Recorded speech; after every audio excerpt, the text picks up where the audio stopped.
Este episodio es presentado por Honda. Descubra la nueva Honda Passport Trail Sport todoterreno. La Passport más todoterreno que Honda haya imaginado jamás. Esta Passport cuenta con mayor altura al suelo, barras de techo en todas sus versiones y neumáticas especialmente diseñados para cualquier terreno. Además, disfruta todos tus viajes con el control de clima de 3 zonas, techo panorámico y opciones como asientos delanteros con calefacción y ventilación. Conoce más en honda.com/Passport. This Steve Jones Show podcast is now loading. The Steve Jones Show podcast is presented by Sunbury Motor Company, Purdy Insurance, and Brewers Outlet.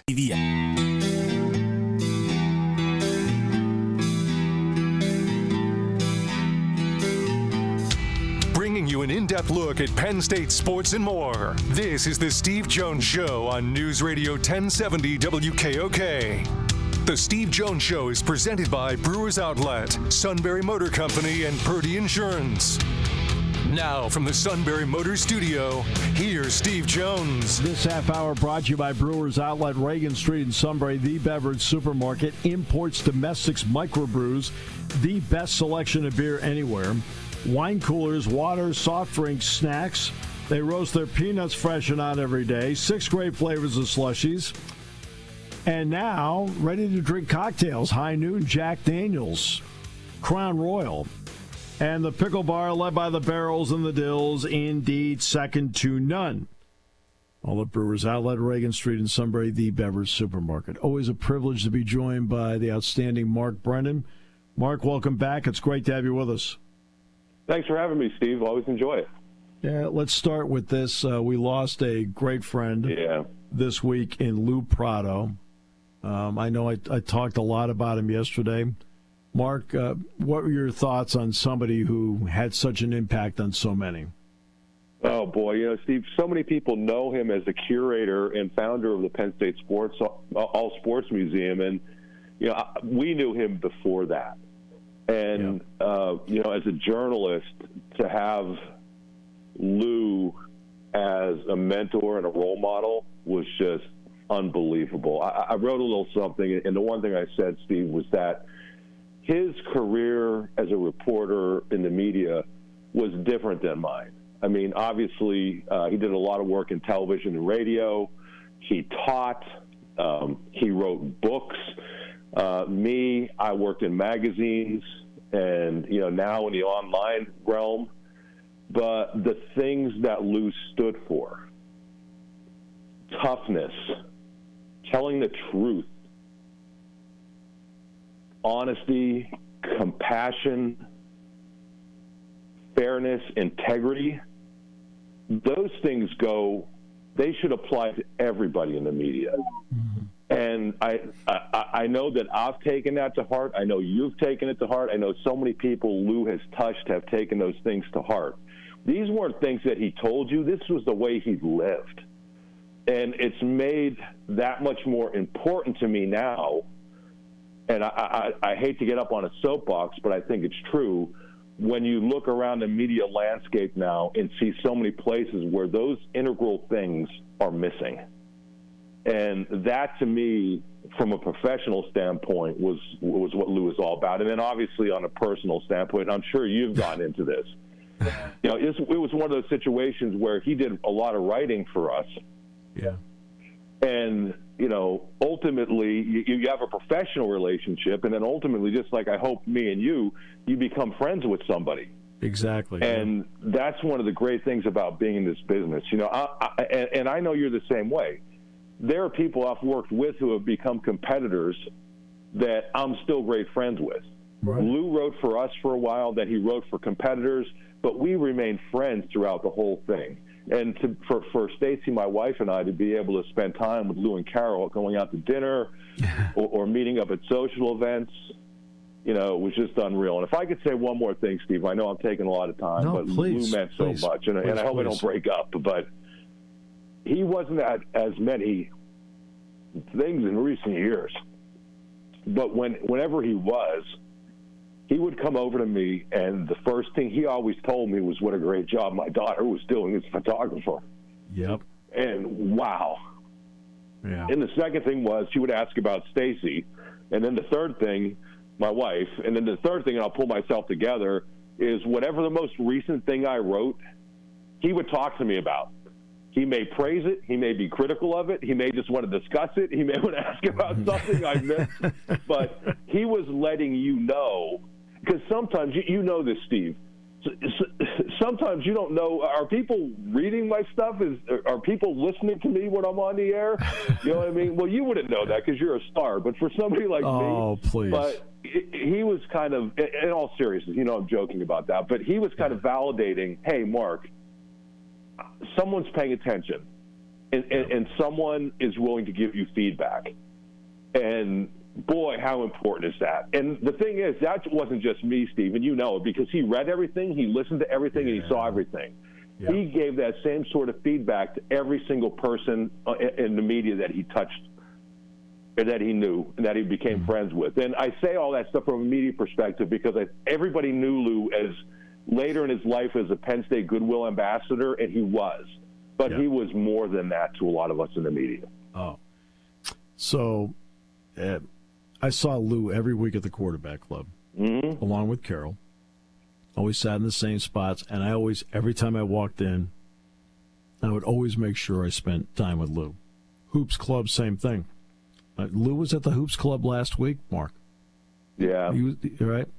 So, but there was the Duquesne Club. I would take, now it's out at Chartiers, and Jack Ham and I always speak at it. But Lou would always go, and I would take him. And, Mark, that's 2.5 hours down, 2.5 hours back. I got 5 golden hours with Lou in the car just talking. Yeah. And well, we've been so lucky, Steve, because he would go with me to tape the Nitwits TV show that we do, and I also was fortunate that I had Fran Fisher to do that with. Oh, and, yeah. I mean, just think about that. I mean, my God, I don't know if at the time we realized how lucky we were, right? I mean, now you do, but it's like, oh my God, these are like living legends. These are icons. I know. And I felt the same way. You're like, and the most important part is listening. Yeah. I love listening to Fran. I love listening to Lou. Felt like you learned so much. And here's a great lesson for Lou, for any young person that wants to do anything. Lou really took to heart what Joe Paterno told us 1,000 times. Take care of the little things, and the big things take care of themselves. Lou was meticulous in trying to make sure he got everything right because he didn't want any little item to slip through. And then the big thing, like the encyclopedia or a book or a museum, would take care of itself because he took care of the little things. I mean, a guy is combing through a closet in Rec Hall trying to find the Penn State Final Four trophy, and he found it. That's Lou Prato because he knew it was the right thing to do. Whenever I needed a photo for one of the historical pieces he was doing for us, I'd be like, Lou, I can't find a good photo of Mother Dunn. All that's out there is one that everybody's used. Right, yeah. Somehow, within like 2 hours, Mark, I got that photo for you, He's something else. The other thing, Steve, when you talk about the little things, but how about treating people the right way? Oh. And again, it's up on my soapbox, but we've lost so much of that. And this was a guy, always a smile, always a handshake, always a pat on the back, knew your name, knew your family. I mean, just treated people the right way. I mean, I'm so blessed to have known him. My family's so blessed to have known him. Just a special human being. And by the way, I think I've told you a few times, Grace is doing a great job. But my son Mike ended up working for him at the All Sports Museum, and he loved Mike. I mean, Lou didn't like Mike. Lou loved Mike. Yeah. Same thing with Carol. Every time, how's Mike? What's Mike doing? All the time, right? You wanted to know because people meant something to him, right? And it wasn't the people you don't want to deal with are the ones that walk up and they're shaking your hand and they're looking for the next one to shake. Right. And that's not Lou. That wasn't Lou. And that's what I always said about Franco Harris. Why was Franco always late? Other than the fact that Franco was always late. Right? Okay? Right? But Franco Harris would pull you aside and he wanted to know more about you, which meant a longer conversation, which meant he ended up being late. So, right. But that's something special about it. You know, there's a curiosity. Great man. Great, dearly missed. It will be forever missed. You know, by you, me, and a long list of people. I will start with basketball. I was talking earlier. Dick Girardi now, and I've now seen this has been one of those seasons where all the close games have happened and they didn't swing Penn State's way. Yeah. We feel like for us in watching it, and I want to find out what you think, that in the time and score realm, especially when they're behind, they don't have a sense of time, score, and they rush. And in rushing, you don't make the right play. And we feel like they rush too often because there's not a great concept of time and score. Your thoughts on that?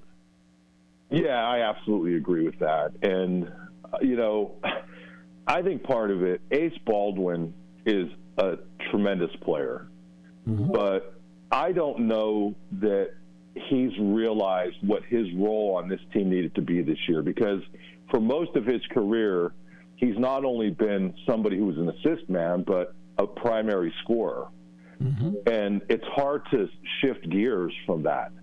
I don't think it was a coincidence that if you look at the two games that Penn State won recently, I think he took a total of 8 or 9 or 10 shots, something like that. Yeah. And when he becomes the primary scoring option, that's where I think things get out of whack. Mm-hmm. And again, I'm not putting this all on him because it's a team effort. No, but I know what you're saying. I looked at early in that game, Steve, yesterday. Yep. And when they had Yannick, the ball going to and through him, mm-hmm. things were working.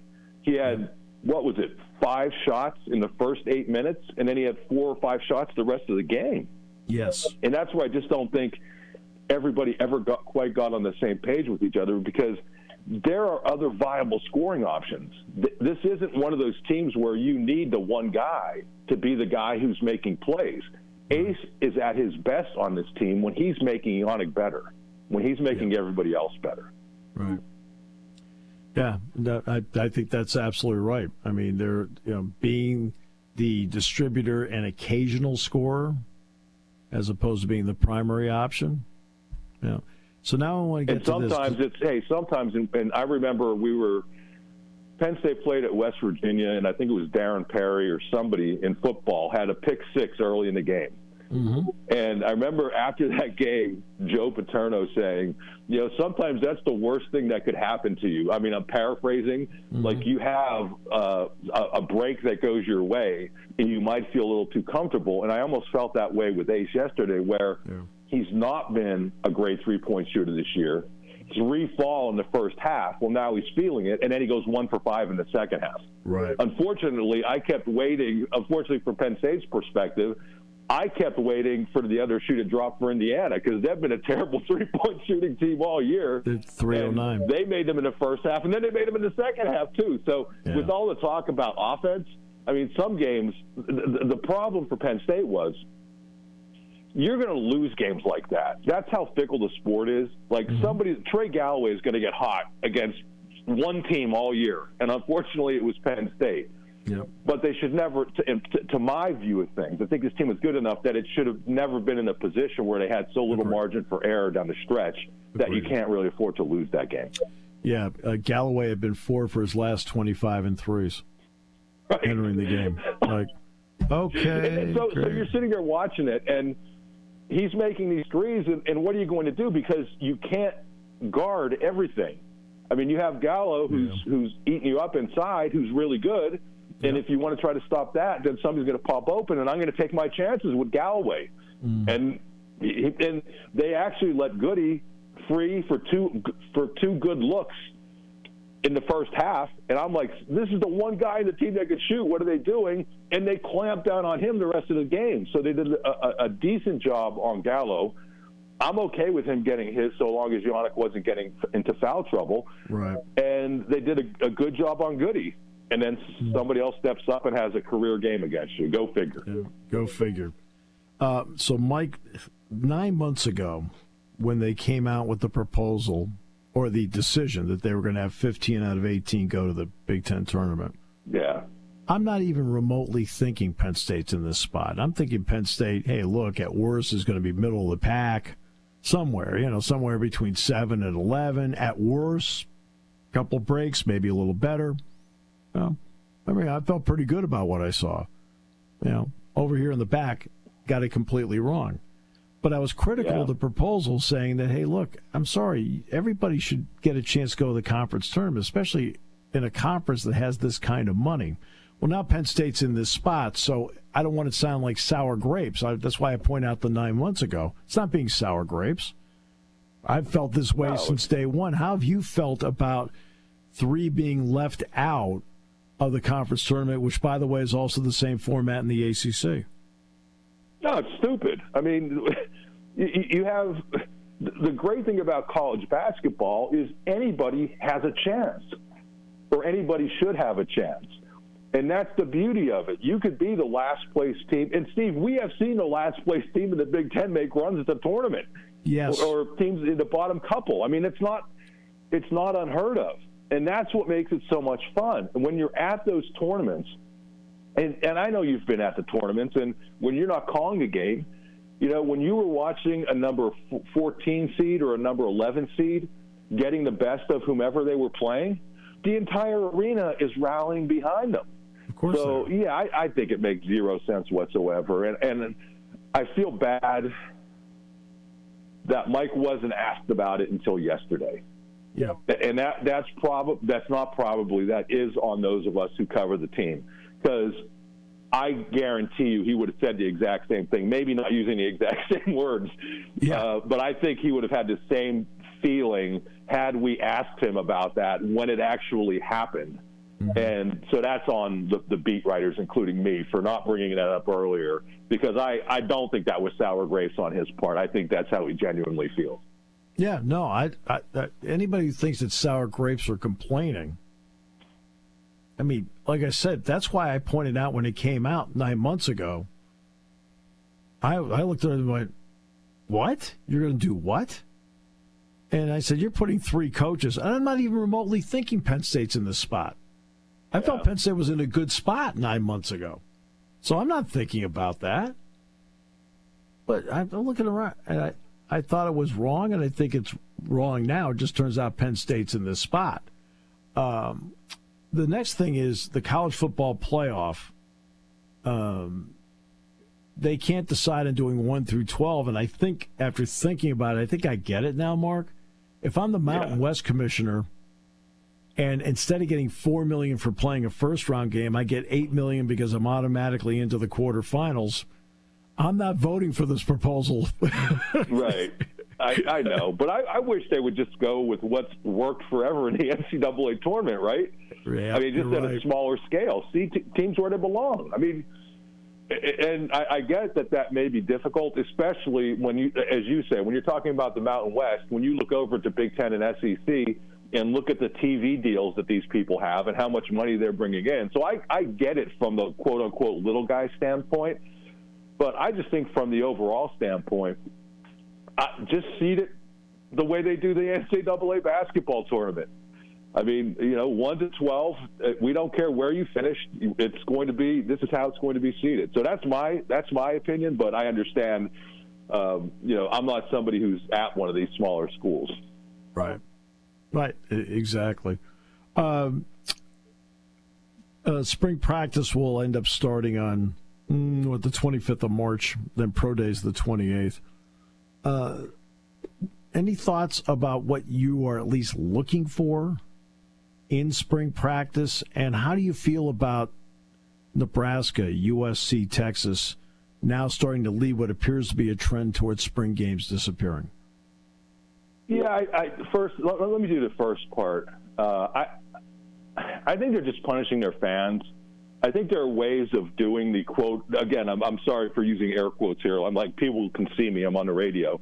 But it doesn't have to be a spring game. It could be a glorified practice. That's basically what Penn State's been doing. Sure. And people still enjoy it. It gives you an opportunity to go and tailgate when the weather's nice, which, and have some fun. So I just think they're penalizing their fans.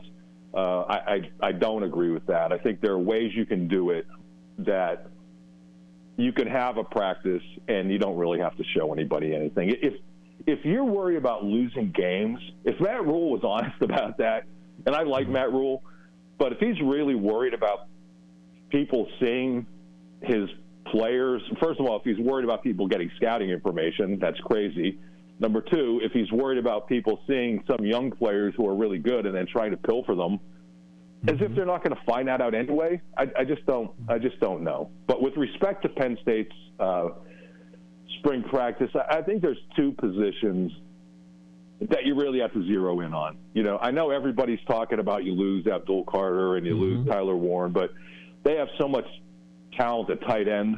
And that even Rappleyea, who didn't play last year, we'll see where he is physically, but they're going to be just fine at tight end. And they have talent at DN too. To me, it's wide receiver. You lose two guys in the portal. You have Liam Clifford coming back. It's going to be interesting to see what we see from Caden Saunders, the two transfers, and some young players. I mean, there's an opportunity for people to really step up, and somebody's going to have to step up. I mean, it's just an area that hasn't produced consistently for them the last couple of years. And then over on defense, I really think the most important loss on defense to me, and this is with all due respect to Abdul, who's tremendous, but you do have Denai Dennis Sutton and some other players coming back. But Kobe King, I mean, I thought he was underrated last year. I thought he played extremely well for the majority of the season. That's your Mike linebacker. That's the guy who Dan Connor's talking to in the helmet. He's arranging things, I think, not only as a physical player, but as an intelligent player out there who's going to step in and fill that role. We had the opportunity on Saturday to talk to Tamir Robinson. I'd love to see what he's all about. He's a big physical guy, but we just don't know. I think he'll be a good player. Wiley, I think he'll be a good player, but we just don't know. And I think that's such a critical position in a defense, especially with a new coordinator coming in. Yeah, and I think on the spring game front, spring games to me were going to be actually a little more valuable this year to some of the walk-ons because rosters are being cut to 105, and people need landing spots. Yeah. And I think that's something that may not have been taken into consideration by some people canceling in this particular year. Years gone down the road. Are you suggesting, Steve, that people in sports have made rash decisions without considering all the ramifications? Is that what you're saying? I usually feel like the top of the pyramid does that sometimes at the conference level, while I feel like the administrators and the coaches care a lot. But I always feel like at the conference, at the let's negotiate the TV contract level, it's not about the kids, despite what they say. No, let's play games on Thursdays, Fridays, Saturdays, Sundays, Mondays, Tuesdays, Wednesdays. Have them as close together as possible, and travel to the opposite coast and play within a day of each other. Yeah, those things are crazy. It's all about the kids, Mark. All right. Yeah. Appreciate it. Thanks so much, and for the incredible comments, especially about Lou. Yeah, he's going to be missed, and my heart goes out to his family, all his friends. Just a great man, and he's going to be missed. But what a legacy he left. So thanks for having me and allowing me to talk about it, Steve. Absolutely, thank you, Mark. Great stuff as always. All right, this half hour brought to you by our good friends at Brewers Outlet, Reagan Street in Sunbury, the beverage supermarket. Josh Getzoff next here on News Radio 1070 WKOK. Party time, game time, or just fun time. Doesn't matter what time it is because it's Brewers Outlet time. The beverage supermarket has the area's largest beer selection. Imports, microbrews, ciders, and domestics. Pick from over 100 ice-cold 12-packs and dozens of 24-ounce singles. Soda, snacks, hot sauces, fresh roasted peanuts. Make it one-stop party shopping, and don't forget the pickle bar. So whatever you're celebrating or just doing it up, Brewers Outlet, Reagan Street, Sunbury wants to see you. And thank you for your years of patronage.